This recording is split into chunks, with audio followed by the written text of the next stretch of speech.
acesso ao comércio e aos serviços financeiros, a gente ainda permite, né, que uma pessoa física venda um produto. Então nasceu assim, e aí ao longo do tempo isso veio amadurecendo, a gente veio trazendo marcas e lojas grandes e virou o que é hoje o Mercado Livre. Eu comecei na empresa em abril de 2020, no comecinho da pandemia, e eu comecei o processo de entrevista no final de 2019. Nossa, tu chegou para assumir, então, sabendo que estava rolando alguma coisa com pandemia, né? Quando eu fiz o processo de seleção, o começo não tinha pandemia ainda, era em outubro, novembro, dezembro de 2019. Aí na virada do ano, em janeiro, foram muitas entrevistas, né? Várias etapas. E aí a última etapa foi em começo de março, na Argentina, pessoalmente com esse grupo de cofundadores, na véspera do lockdown. Mais uns dias ali eu tinha ficado preso na Argentina, o aeroporto fechava e eu não voltava para o Brasil. Então mas todos os fundadores eles ainda estão no Mercado Livre? Poucos saíram, mas alguns já saíram. E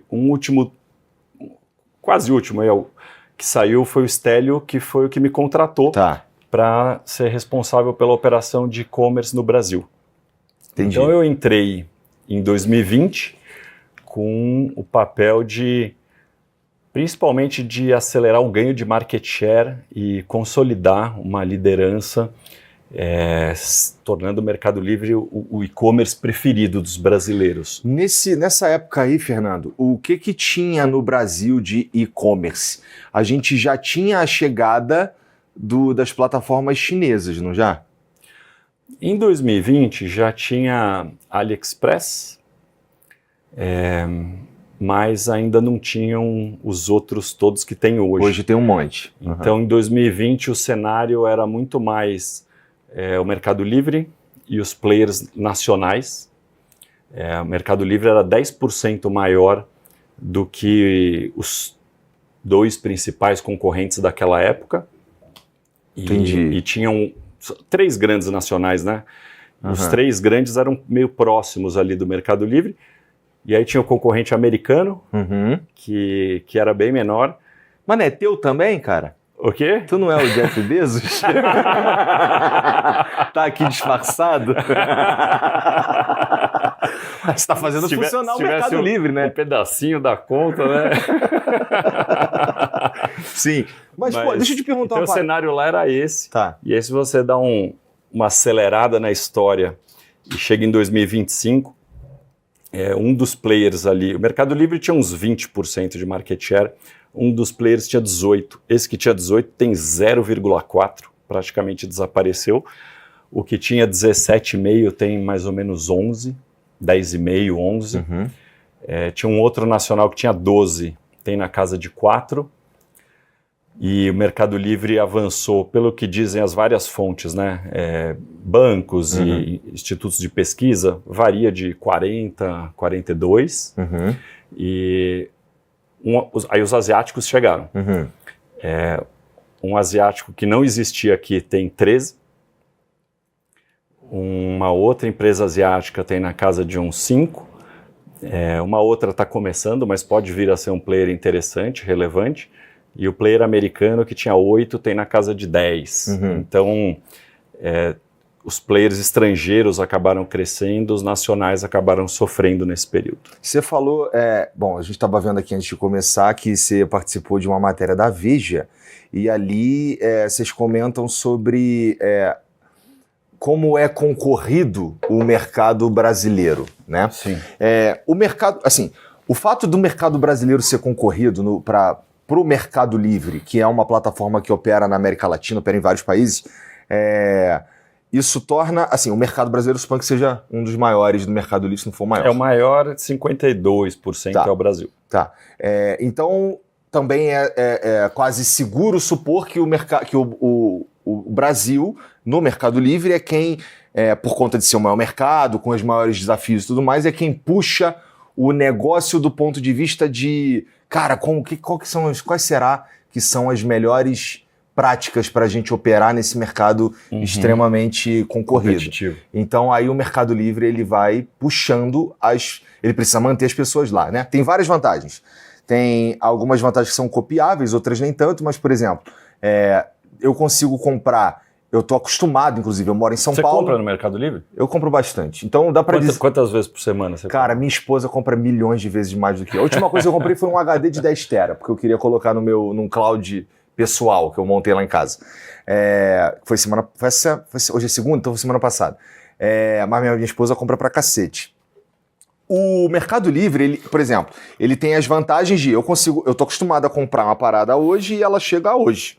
Ou ela chega amanhã. Eu já vou direto lá. Coisas que chegam hoje, coisas que chegam amanhã. Isso é uma grande vantagem. Sim. Aí tem vantagem de programa de pontos, tem vantagem de vídeos e tudo mais. O Mercado Livre, ele olha para essas vantagens como uma maneira de manter os clientes usando a plataforma ali, porque quanto mais você usa, mais vantagem você tem e tudo mais.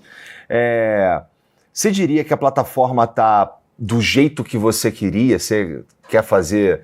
Tem algum outro lugar que dá para você me contar aí que você está olhando que dá para que a plataforma iria? Acho que o primeiro ponto é que você estava falando da concorrência, né? A gente adora a concorrência e de forma genuína. A concorrência faz a gente mais forte, mais vibrante, mais criativos, mais energizante. A semana é muito mais energizante num mercado competitivo do que se fosse um monopólio. Imagina um setor que tem uma empresa ou duas empresas, um mercado assim, a cada semana tem uma inovação. E recentemente ficou impressionante. Praticamente toda semana mesmo os players têm lançado novidades, coisas novas, e isso faz... Todo dia a gente está aprendendo, discutindo, tomando decisões e avançando. Então a velocidade de avanço na proposta de valor para o cliente, que é o que você comentou, né? Tem um monte de melhoria, toda hora tem coisa nova.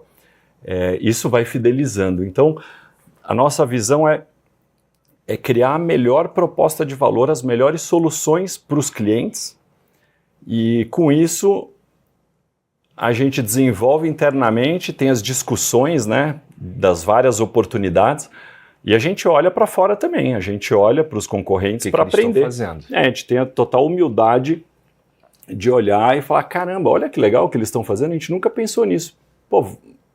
Vamos customizar para ter a cara do Mercado Livre, vamos fazer também? Um exemplo são as datas duplas. As datas duplas, que é o 9/9, o 11/11, nasceu na Ásia.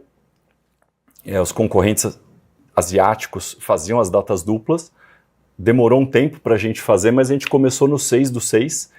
E aí foi incrível, o 6/6, o 7/7, aí o 8/8, o 9/9.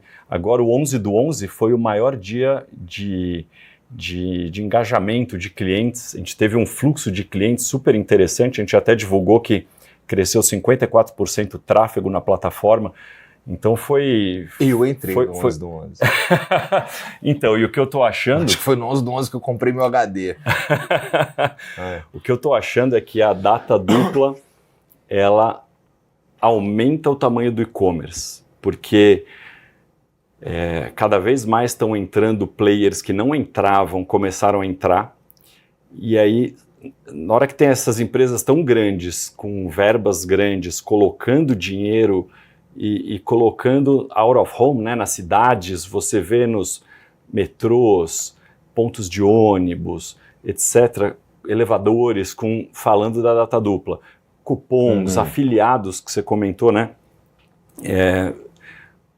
É um negócio que estimula, e aí a pessoa que talvez iria comprar numa loja física acaba se interessando por comprar no online, tem um cupom, tem um desconto, e aí compra no online, a conveniência é muito boa, e aí quem não comprava perde o medo, chega no mesmo dia, né? A gente entrega, se for, onde a gente tem centro de distribuição, a gente entrega 50%, quer dizer, a média Brasil é 50% no mesmo dia ou dia seguinte, onde tem centro de distribuição, 73% chega no mesmo dia ou no dia seguinte. Então é muito rápido e a gente percebe que quanto mais rápido, maior a conversão de vendas e maior o tamanho do mercado. Por isso que, por exemplo, a gente voa para algumas cidades onde a gente não tem um CD, né, um centro de distribuição, por exemplo, Manaus ou Recife, que é um lugar que essa estratégia se consolidou. Se fosse chegar de caminhão em Recife, ia levar 3, 4, 5 dias as entregas. Aí a gente ia de avião, indo de avião, chega no dia seguinte, chegando no dia seguinte, muito mais gente vai querer comprar, mais gente comprando, cresce o tamanho do mercado, aí a gente vai lá e coloca um centro de distribuição, que é exatamente o que aconteceu do mercado também. E aí o cenário competitivo, os concorrentes começaram a seguir o Mercado Livre e tem criado mais centros de distribuição também, o prazo de entrega dos concorrentes vai diminuindo, e aí o Mercado Livre vai diminuindo, os concorrentes vão diminuindo. Então o Brasil é o mercado mais competitivo do mundo em e-commerce. Não tem nenhum país no mundo que ao mesmo tempo tem os 5 players asiáticos jogando, que é Shopee, Temu, TikTok Shop, AliExpress e Shein de moda. Os 5 estão no Brasil, provavelmente vão chegar outros, e além deles tem o asiático, tem os players nacionais, tem o Mercado Livre, então um mercado vibrante, cheio de inovação, e é um jogo disputado. Eu imagino que sim, imagino que sim. Bom, e aí, cara, disso que você falou aí, tem algumas coisas aqui que são interessantes que eu queria tocar. Eu vou começar pelo seguinte, existem lugares no Brasil de logística muito complicada, né? Por exemplo, Fernando de Noronha, né? Para o Mercado Livre chegar em Fernando de Noronha, eu suponho que seja um desafio. Esses lugares mais difíceis,